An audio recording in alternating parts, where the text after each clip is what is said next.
Welcome to Reverse Reset Restore, the show where we explore the incredible connection between your mind and body. Get ready to embark on a journey of self-discovery, personal growth, and transformative change while we look at the energy drain of self-judgment. Change comes from within.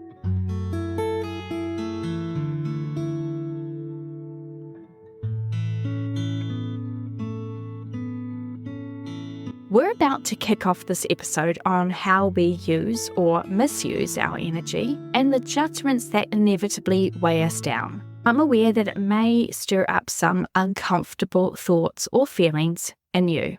Just remember that it is okay to have those thoughts, but just a thought. They're not you. It's okay to feel the feeling. That's part of the reason we're here, right? To navigate our way through feelings, even the uncomfortable ones, especially the uncomfortable one. But we're doing this in a gentle and loving way. So take a break if you need to, and remember that you should always seek out the support of a trained therapist if you're feeling you need more tailored help on your road to self-love and recovery. So much of your energy goes into looking after others, and so much of what remains goes into self-judgments. Being this harsh on yourself takes up a lot of energy. Gabor Mate, when the body says no. This episode's title is The Energy Drain You're Perpetuating, Hidden Costs of Judging Yourself. And what I mean by this is how much energy we use up every day when we operate out of a place of judgment, whether we're judging ourselves or others. We know when we're usually judging others, right? And that will be a topic we'll explore in more detail for another episode. Today, I want us to begin to focus our attention on the judgmental energy we turn inward. We're starting this episode with a bunch of questions, the type that are designed to make you pause and reflect. And they might not feel too good, but let's try to sit with any uncomfortable feelings or thoughts that they might stir up and really give ourselves time to think about them in the context of our own lives. You might want to get a pen and paper and take some time to pause the episode to write down the questions and anything that comes up for you. In fact, I highly encourage you to use this time as an exercise in self-discovery and reflection. I'll be sure to include the questions and some of the stuff that came up for me personally over on the Reverse Reset Restore Facebook and Instagram pages. And you'll be more than welcome to share your thoughts alongside mine there too, or also on the comments section in our Reverse Reset Restore YouTube channel. Here are the questions. How much mental and emotional energy do you waste each day on self-judgment and criticism? How often do you compare yourself to others, and how does this comparison affect your self-esteem and your mood? What past experiences or messages have contributed to your habit of self-judgment? In what ways does self-judgment manifest in your daily actions and decisions? When you catch yourself in a moment of self-criticism, how do you usually respond? Do you try to counteract it, or do you accept it as truth? What impact does your self-judgment have on your mental and physical health? How do you feel about yourself when you look in the mirror? Are your thoughts kind and supportive, or critical and harsh? How much time do you spend replaying past mistakes or worrying about future ones? How might your interactions with others improve if you stopped judging yourself so harshly? What role does fear play in your self-judgment? Are you afraid of failure, rejection, or something else? How does your self-judgment affect your ability to pursue your goals and dreams? In what ways do you sabotage your own happiness and well-being through self-judgment? How frequently do you find yourself being unnecessarily mean and harsh or even cruel to your own body, your abilities, your thoughts, your feelings? Are you aware of the constant stream of unkind thoughts you direct at yourself? Would you ever dare to speak to someone else the way that you speak to yourself? If not, why do you tolerate such cruelty within your own mind? When you think about yourself, what is the first thing that comes to mind? Is it something positive, or do you fixate on your perceived flaws and shortcomings?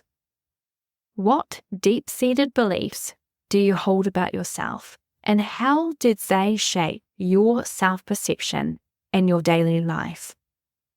And the last one, if you had to describe your relationship with yourself, would you consider it nurturing and supportive, or would you see it as toxic and damaging?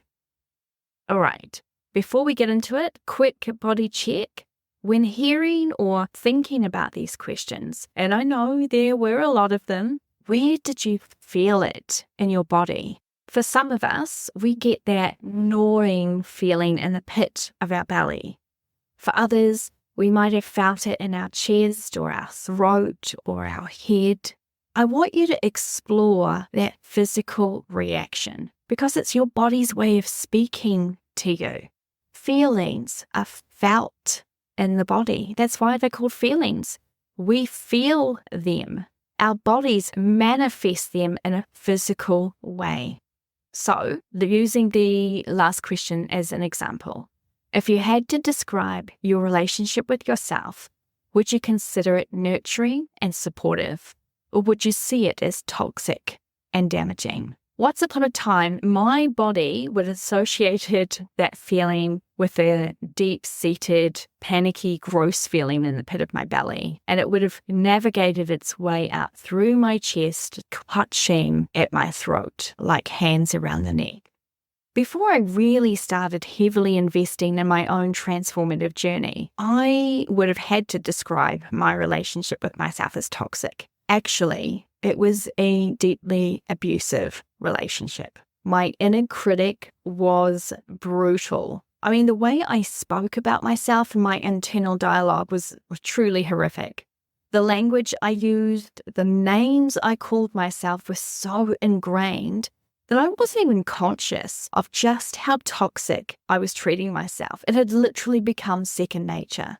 I would never speak to anyone else in my life the way I spoke towards myself. No wonder I had sleep issues and health issues and weight issues and confidence issues, all the issues. Maybe you've had similar issues of your own.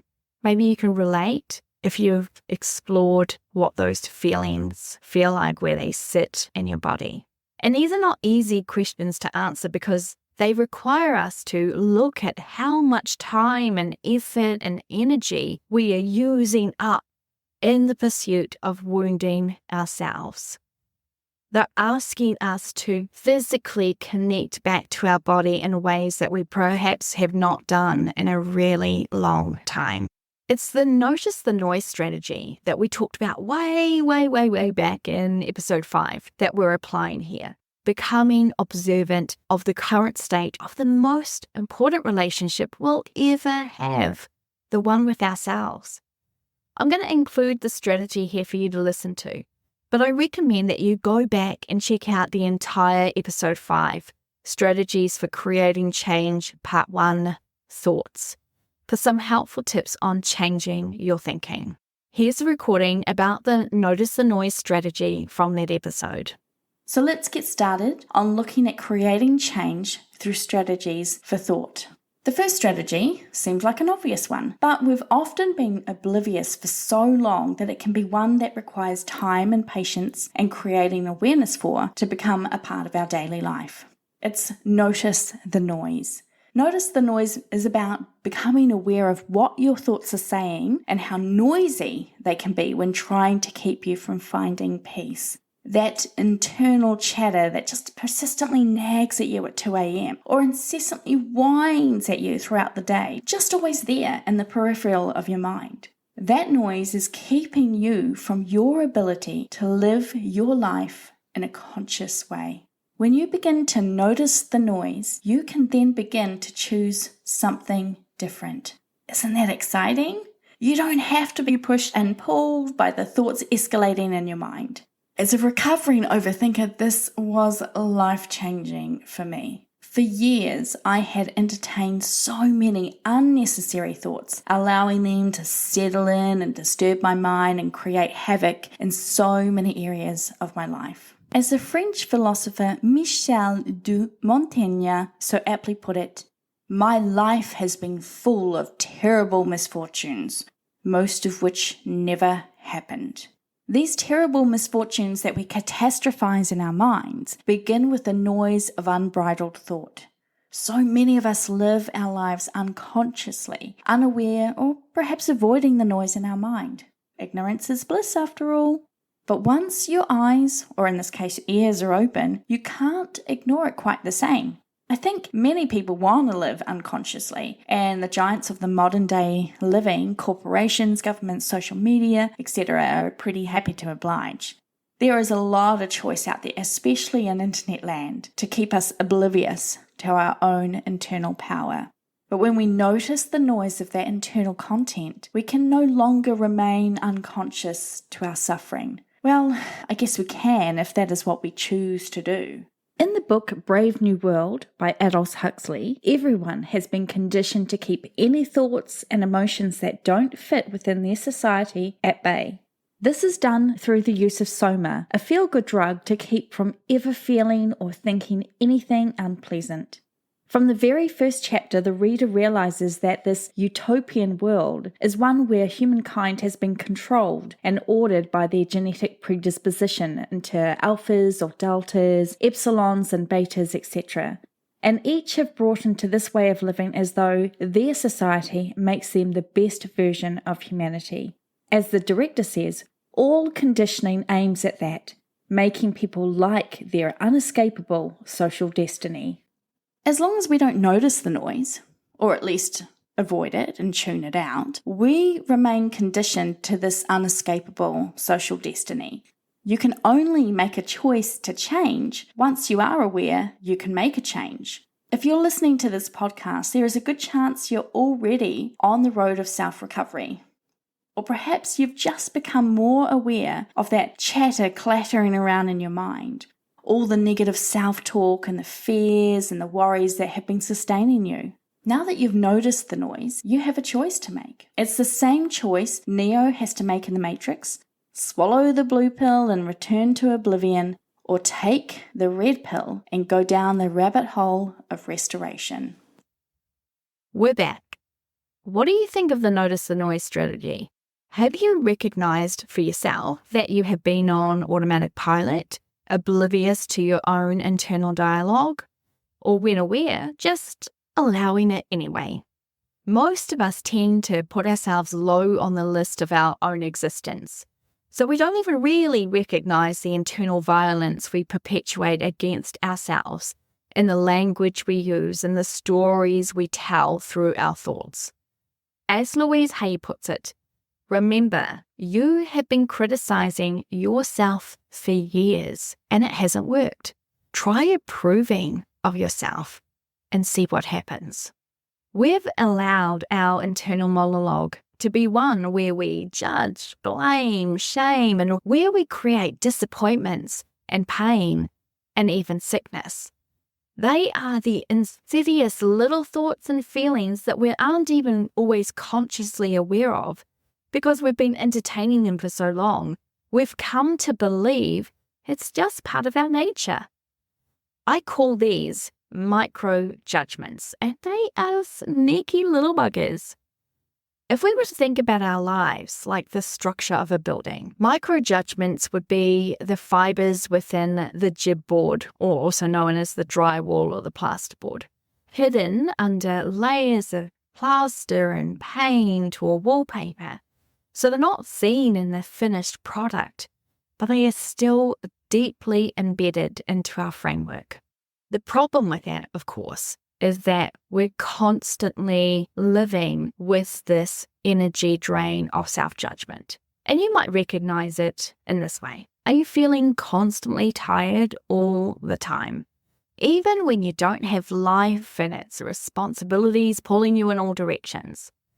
Judging ourselves is an exhausting process. It drains our energy, leaving us feeling depleted and unable to focus on more productive and fulfilling activities. Nile Rodgers, one of my favorite musicians and songwriters and an amazing record producer, he produced everybody, says, I think the hardest thing to overcome is judging yourself and being your own worst critic. I feel that in my bones because I know that I still struggle to overcome those self-judgmental thoughts and critical thinking. And the emotional, physical, and mental expenditure that comes from always living out of a place of judgment is exhausting. And there are hidden costs we might not even be aware of that are contributing to our health, our relationships, the way that we view the world, and our overall well-being. Understanding these hidden costs, I think, is crucial for helping us to navigate and be motivated to change. I want to look at the costs that I think are most detrimental to us. So cost number 1, psychological impact. Self-judgment has a significant psychological impact contributing to anxiety, depression, low self-esteem, among other things. By continuously focusing on our perceived shortcomings, we just reinforce negative beliefs and hinder our mental well-being. Did you know that around 36% of university students have anxiety? Having faced my own psychological disorders such as clinical depression and panic attacks, I can say that almost all of my experiences with these disordered thinking patterns were heavily linked to my self-judgmental thoughts and self-hatred and fear of failure and worries about not meeting other people's expectations. It doesn't surprise me that when I'm treating myself with love and compassion and I've rejected that self-judgmental mindset, I feel like a completely different person. I am the me I was designed to be, the authentic, loving, friendly, fun me. And when I have my days where I've slipped back into that self-judgment and negative self-talk, my mood is low. The clouds of depression appear on the horizon and my anxiety has me on edge. I feel so grateful that I've been able to develop some really good strategies and put them into place that help me get myself out of those doldrums and back onto solid ground. But that's not being just sheer luck, right?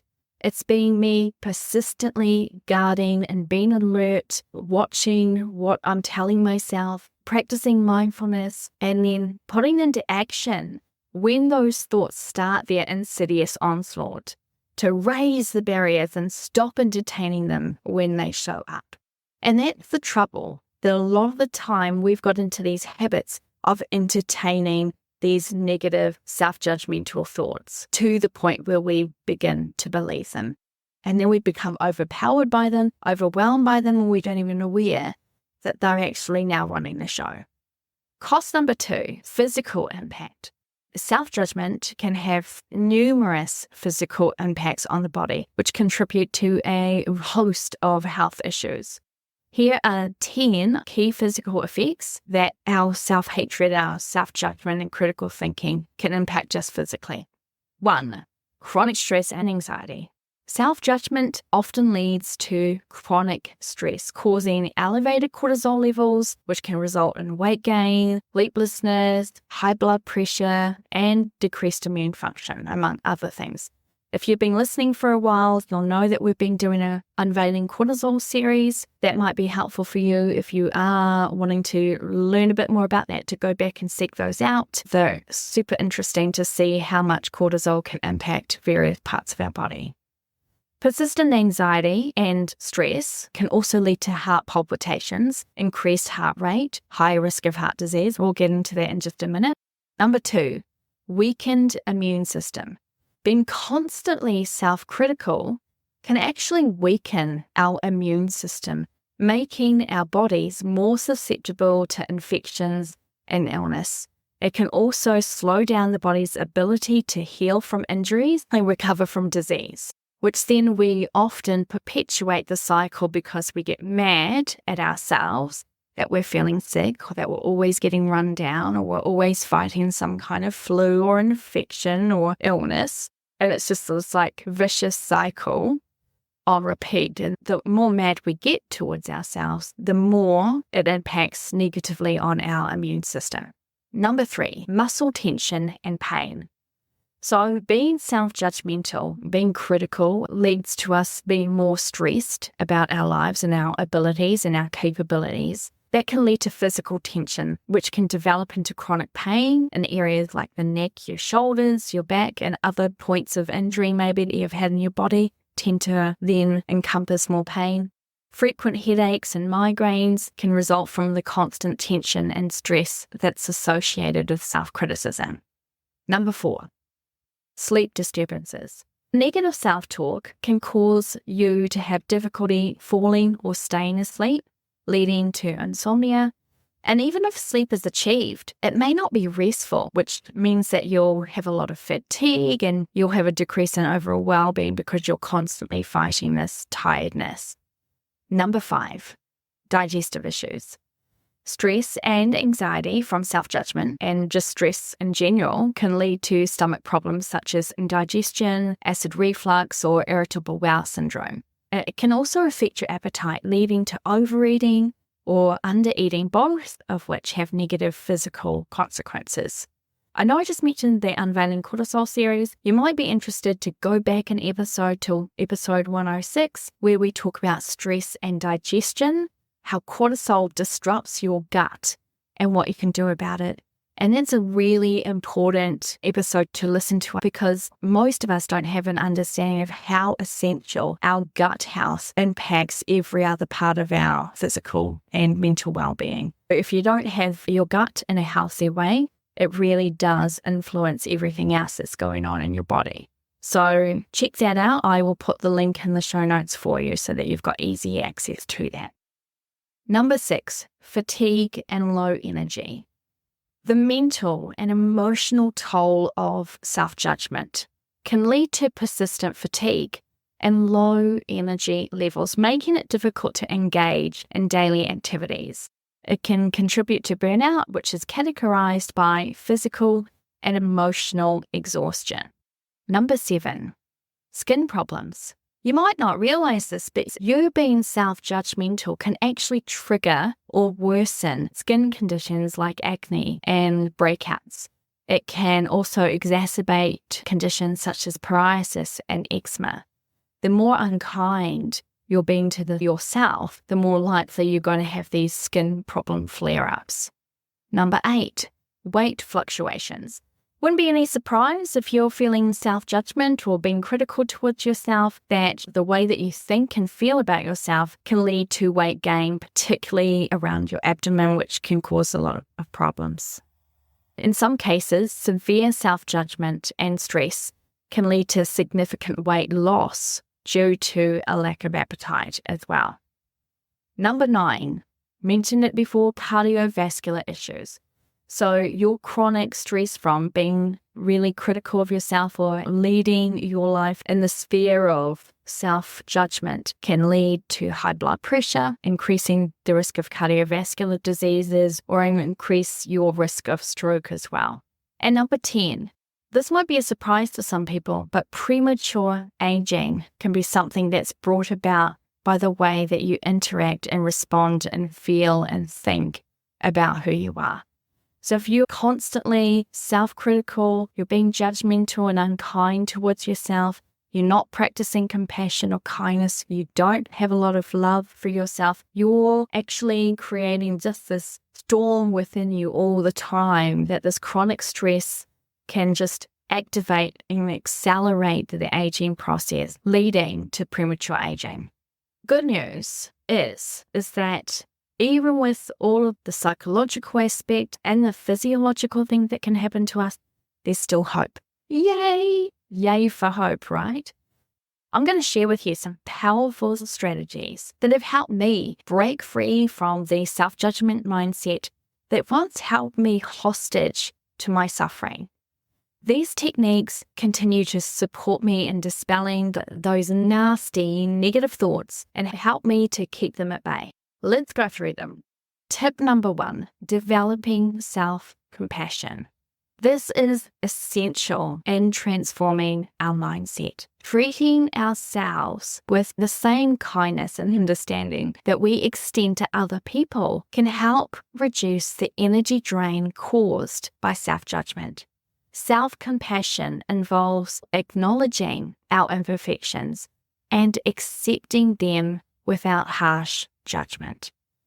Now, as a recovering perfectionist, relearning to be compassionate towards myself, even when I have felt like I've blown it or I am not worthy of it, has been a real challenge at times. It's because it's been so habitual for so long to just come down hard on myself that the act of not passing judgment has had to be relearned. Or to put this tip another way, Louise Hay said the number one way to love yourself is to stop all criticism. When we are busy judging ourselves and others or being critical of ourselves and others, we're not being loving.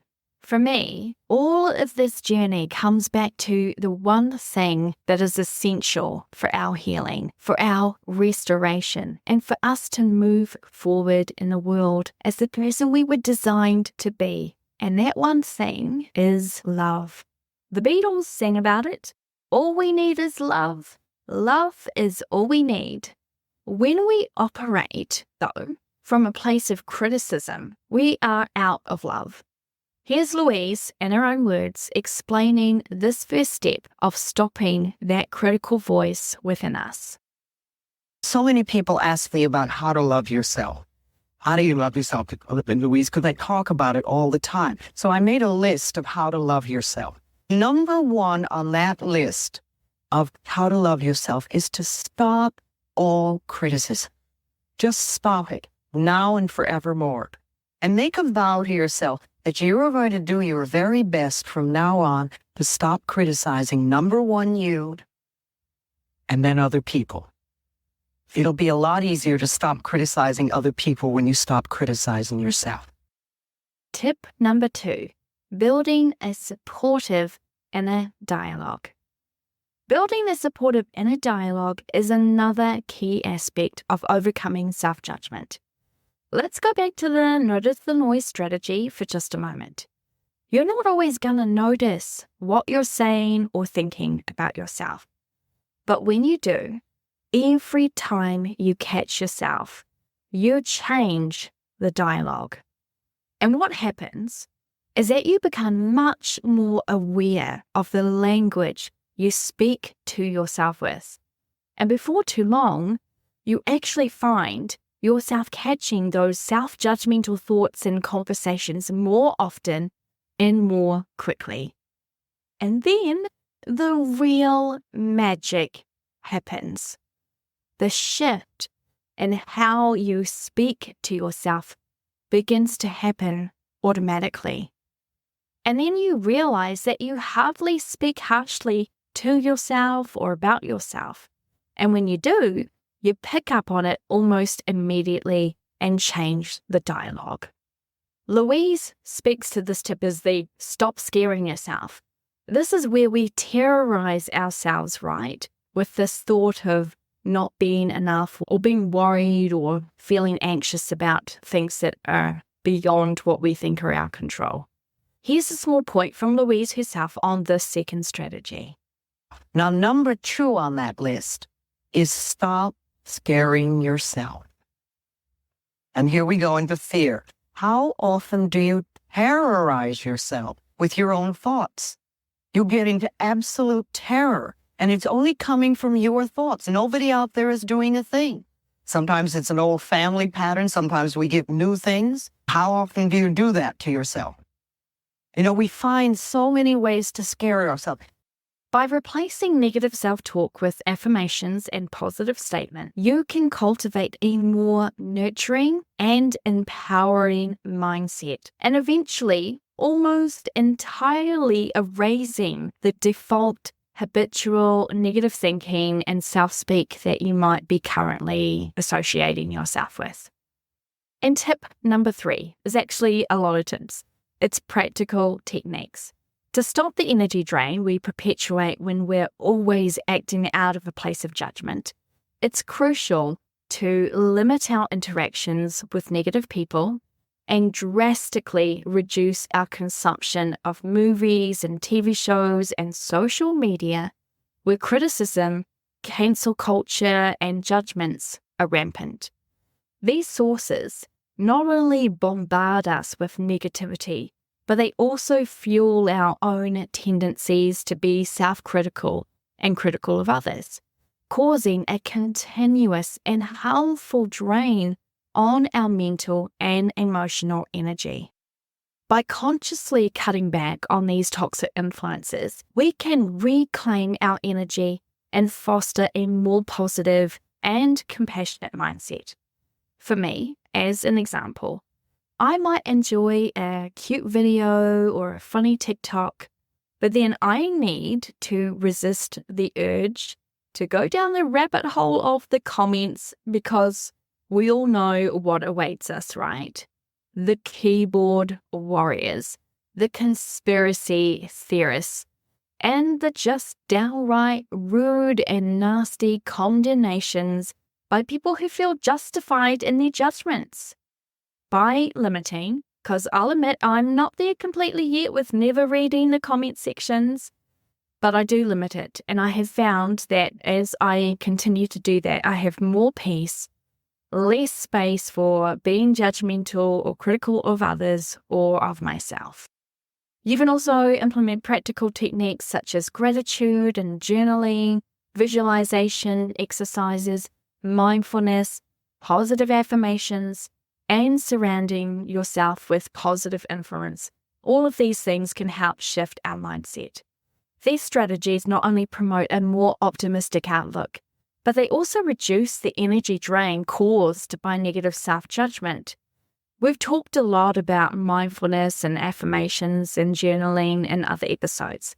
So today, I'm going to suggest visualization as a technique you can use, and we'll do a visualization together as a practice.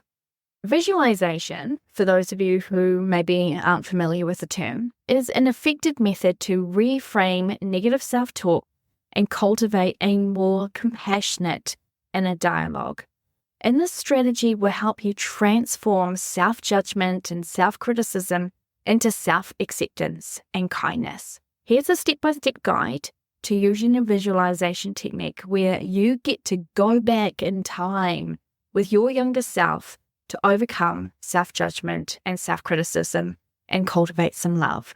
This is one that is similar to what I was taught in therapy as far as going back to meet with a younger version of myself. Now, if this is something new to you, you might already be thinking, nah, this is too weird, or this won't work. See how that judgmental mind is so insidious? It won't even let you contemplate trying this without voicing disbelief or negative thoughts. It's already telling you this won't work. And as long as you believe that, you're right. What I want to ask you to do is suspend your disbelief. Open your mind. Tell that small or loud judgmental voice to hush. And just commit to this process. Remind yourself of tip 1 and tip 2, which is self-compassion and building a supportive inner dialogue. You might fight this and fight the other tips and techniques that are scattered throughout most of the Reverse Reset Restore episodes. And you may not even be aware that you're doing that you're putting up roadblocks in the path of your own journey. That's also normal, and it's part of the process, because shifting out of our old behaviors and thought patterns and belief systems, it is hard work. It's painful. It's scary. We prefer the comfort of what we know, even if what we know is making us miserable. It's the known and the familiar that keeps us safe, right? Or so we think. When in reality, we know that moving beyond that fear, moving beyond what your little monkey mind's trying to tell you, because the payoff is worth it. Give yourself permission when you recognize that you're speaking to yourself from a place of judgment, or you're putting obstacles in your own way via criticism or disbelief, or just like this outright refusal and digging your heels in. It's okay. Acknowledge it. Give yourself the grace to feel the feelings, feel the fear, and then find that space to step out. There's a beautiful saying that says, a ship in the harbour is safe, but that's not where ships are meant to be. Yes, the harbour of what we know is safe, but it's not where we're meant to stay. So let's do this visualization now, and hopefully you'll find this a helpful technique moving forward. Sit in a comfortable position in a quiet space where you won't be disturbed. Close your eyes. Take a few deep breaths to center yourself. Breathe deeply in through your nose and out through your nose. Set a clear intention for your visualization. For the purposes of this episode, we'll use the example, I am here to cultivate self-compassion and release self-judgment. I want you to imagine yourself in a serene, beautiful place where you feel completely safe and at peace. This could be a forest, a beach, a river, your home, any place that brings you a sense of calm and happiness. I want you to build this image in your imagination as strongly as you can. So if you're on the beach, imagine hearing the waves lapping on the shore. The sand, feel it beneath you, sticking to your feet and your calves, or the wind gently flicking it onto your body. Make wherever you are as real as possible. Be as detailed as possible. If you're in the forest, what can you smell? What is the wind doing, whipping through the trees, or is it a soft breeze? What is the light like? Is the sun filtering down through thousands of leaves? Be as detailed as you can. And if you struggle to create mental pictures, or perhaps you don't have the ability to do that, as some people don't, I invite you to find an image that you can look at during this process, which will help you. Or if you are able, maybe you can even go to the place and be physically present there.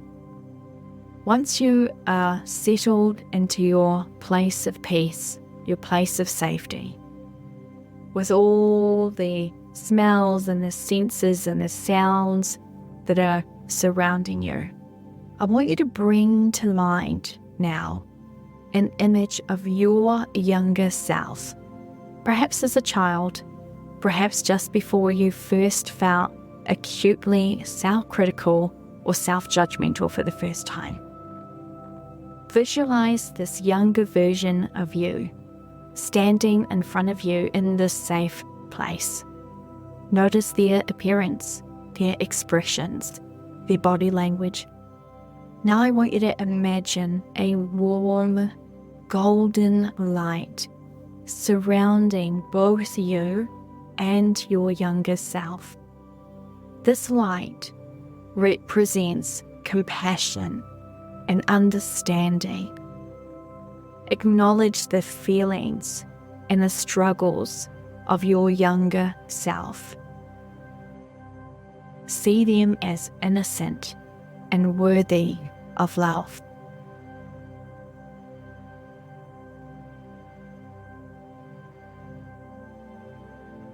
Now kneel down so that you're meeting your younger self on their level.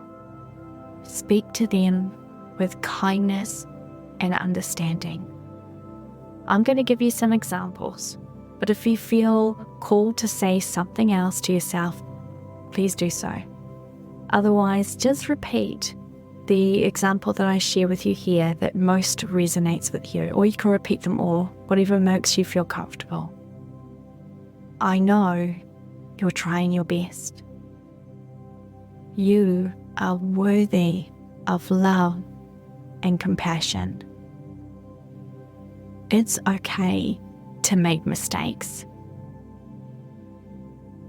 It's not your fault. You didn't deserve what happened to you. You are enough just as you are. You don't have to be anyone other than who you are. You are worth loving.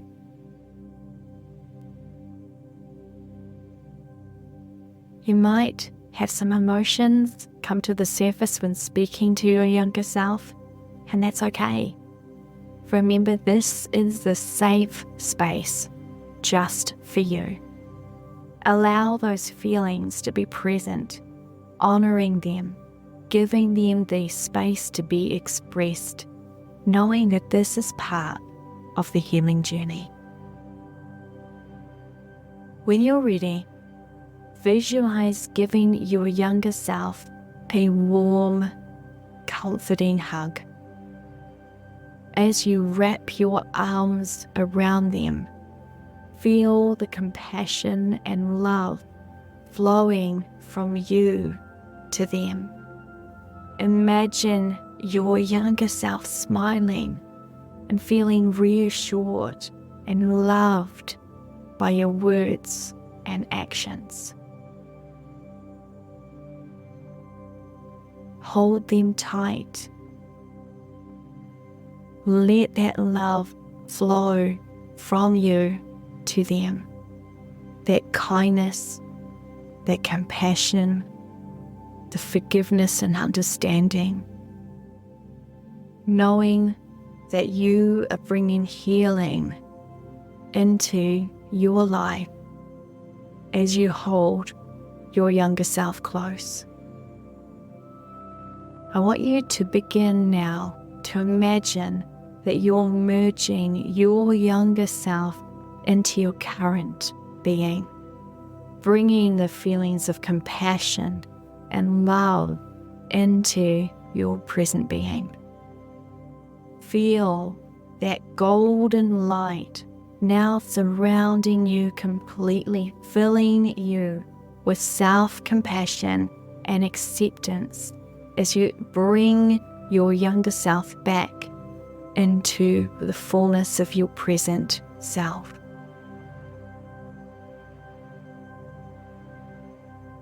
And as you integrate your younger self, feel the self-judgment, your negative feelings, your past behaviors and thoughts just melt away.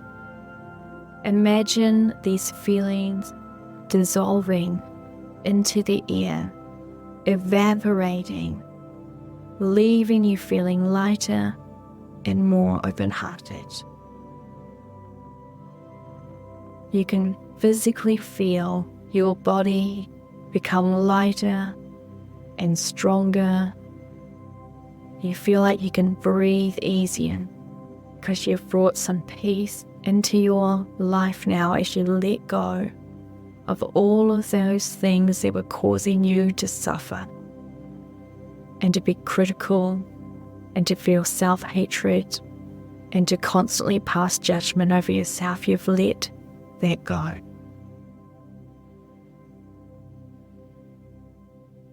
As we end this visualization, I want you to reaffirm that intention once more.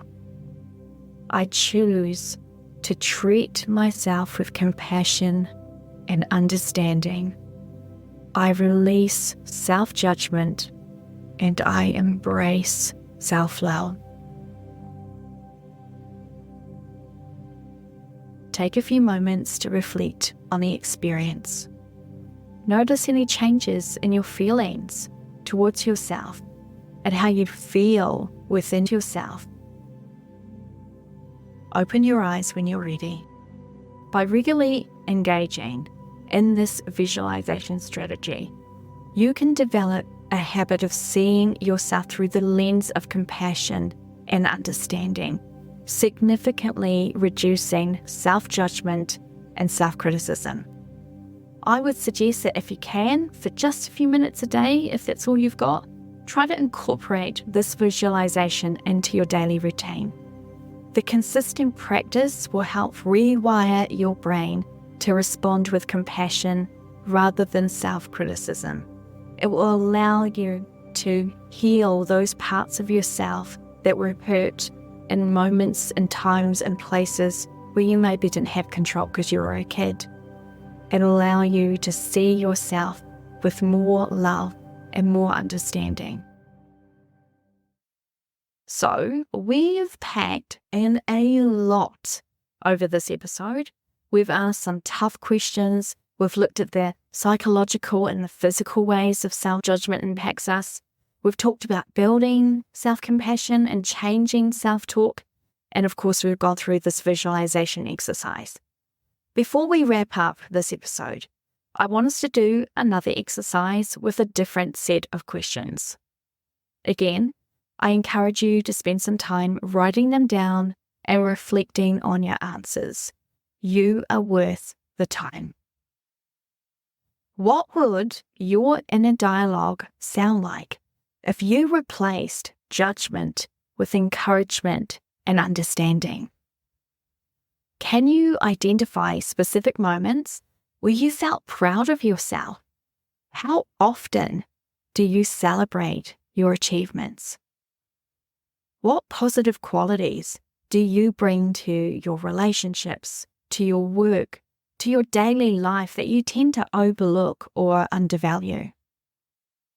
When was the last time you forgave yourself for a mistake or shortcoming? How did it feel? What small step can you take today to start shifting from self-judgment to self-compassion? What would it take for you to feel truly worthy and enough, just as you are right now? Imagine your best friend or a loved one spoke to themselves the way you speak to yourself. How would you advise them to change their self-talk? How would your life change if you treated yourself with the same kindness and compassion you offer to other people? And what is one thing you appreciate about yourself that you can focus on more often? Recognizing and addressing self-judgment is crucial for preserving our energy and improving our overall well-being. By becoming aware of our inner dialogue, by implementing practical techniques for positive thinking and developing self-compassion, we can absolutely transform our mindset and reduce the hidden costs of self-judgment. Remember, the relationship you have with yourself is the most important one you will ever have. Treat yourself with kindness, understanding, and compassion, and you will see a significant improvement in your energy levels, in your relationships, in the way that you view the world, the way that you speak to yourself will improve overall the quality of your life. I'm closing out this episode with this piece written by Susan Ariel Rainbow Kennedy, writer of A Creative Companion, How to Free Your Creative Spirit. She says, "The critical voices in our own heads are far more vicious than what we might hear from the outside. Our inside critics have intimate knowledge of us and can zero in on our weakest spots. You might be told by the critics that you're too fat, too old, too young, not intelligent enough, a quitter, not logical, prone to try too many things. It's all balderdash. Some elements of these may be true, and it's completely up to you how they affect you. Inside critics are really just trying to protect you. You can learn to dialogue with them, give them new jobs, turn them into allies. You can also dismantle or exterminate them.